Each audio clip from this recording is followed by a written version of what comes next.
আসসালামু আলাইকুম, সবাই কেমন আছেন? Welcome to Hafiza's kitchen. আমি আবার হাজির হয়ে গেলাম একটা নতুন রেসিপি নিয়ে। আপনারা কিভাবে ঝরঝরে পারফেক্ট ভুনা খিচুড়ি বানাবেন সেই রেসিপি নিয়ে আজকে আমি হাজির হয়েছি। তো চলুন দেখে নেওয়া যাক এর জন্য কি কি উপকরণ লাগে। এই জন্য আমি এখানে চাল এবং ডাল নিয়েছি। চাল নিয়েছি এখানে যতটুকু, ডাল তার সমপরিমাণ নিয়েছি এবং এগুলোকে আমি ধুয়ে রেখে দিয়েছিলাম। তারপর আমি এখানে নিয়েছি টমেটো কুচি 2টা, আদা রসুন বাটা, 1 স্লাইস লেবু, ধনেপাতা এবং 5টা কাঁচামরিচ। আর মশলার জন্য আমি এখানে নিয়েছি গোটা গরম মশলা, দারচিনি, এলাচ, লবঙ্গ, গোলমরিচ আর একটা স্টার মশলা, তেজপাতা একটা, তারপরে ধনিয়া গুঁড়া, জিরা গুঁড়া, গরম মশলা গুঁড়া, মরিচ গুঁড়া আর স্বাদ মতো নুন।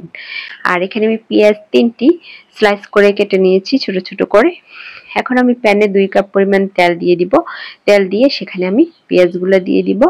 পেঁয়াজগুলো দিয়ে দেওয়া হয়ে গেলে সেখানে আমি অ্যাড করে দিব 2 চামচ পরিমাণ ঘি।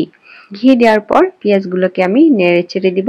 এগুলোকে আমি হালকা না, এটা হাই মিডিয়ামে আমি পেঁয়াজগুলোকে নেড়ে চেড়ে বেরেস্তা করে নেব। লাল লাল করে সুন্দর করে বেরেস্তা করে নেব এবং এই বেরেস্তাগুলো হয়ে গেছে আমার। এখন এখান থেকে আমি অর্ধেক তুলে রাখবো। তারপর বাকি অর্ধেকে আমি গরম মশলাগুলো দিয়ে দিলাম। গোটা গরম মশলাগুলো দেওয়ার পর আমি এখানে চালগুলো দিয়ে দিচ্ছি। চালগুলো দিয়ে দেওয়া হয়ে গেলে আমি এখানে ডালগুলো দিয়ে দেব। চাল ডাল সব একসাথে দেওয়ার পর এখানে আমি একটু ভালো করে মিক্স করে নেব।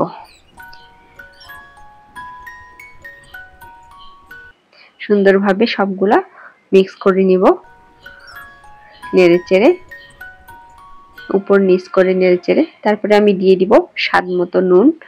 নুন দেওয়ার পর আবার আমি এটাকে সুন্দরভাবে নেড়ে চেড়ে দিব যাতে নুনটা ভালোভাবে সবগুলোর সাথে মিশে যায়। তারপরে আমি দিয়ে দিব এখানে, এটা আমি আরো ভালোভাবে নেড়ে চেড়ে দিব। তারপরে আমি এখানে দিয়ে দিব আমি যে মশলাগুলো রেখেছিলাম সেগুলো।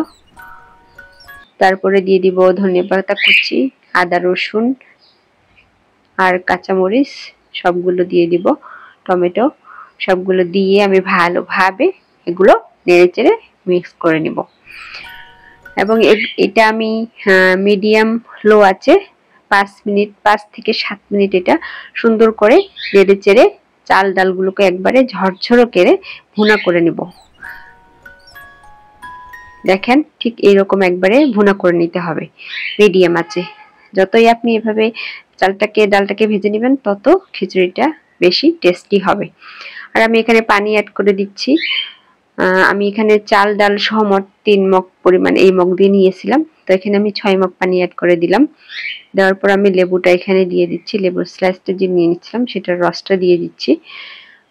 দিয়ে দেওয়ার পর এটা আমি ঢেকে দিব 10 মিনিটের জন্য।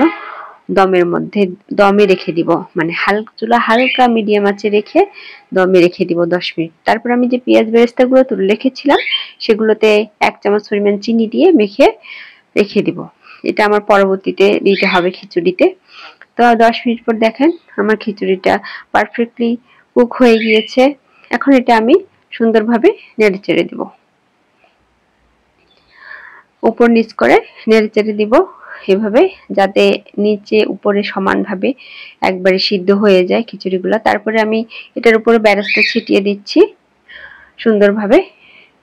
বেরেস্তা ছিটিয়ে দেওয়া হলে এটা আমি আবার 1 মিনিটের জন্য ঢেকে দিয়ে রেখেছিলাম যাতে বেরেস্তার যে ফ্লেভারটা আছে সেটা খিচুড়ির সাথে একদম ভালোভাবে মিক্স হয়ে যায়।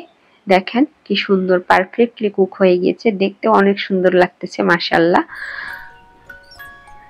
তো এটা এখন আমি সার্ভ করে নিব একটি প্লেটে সুন্দর করে।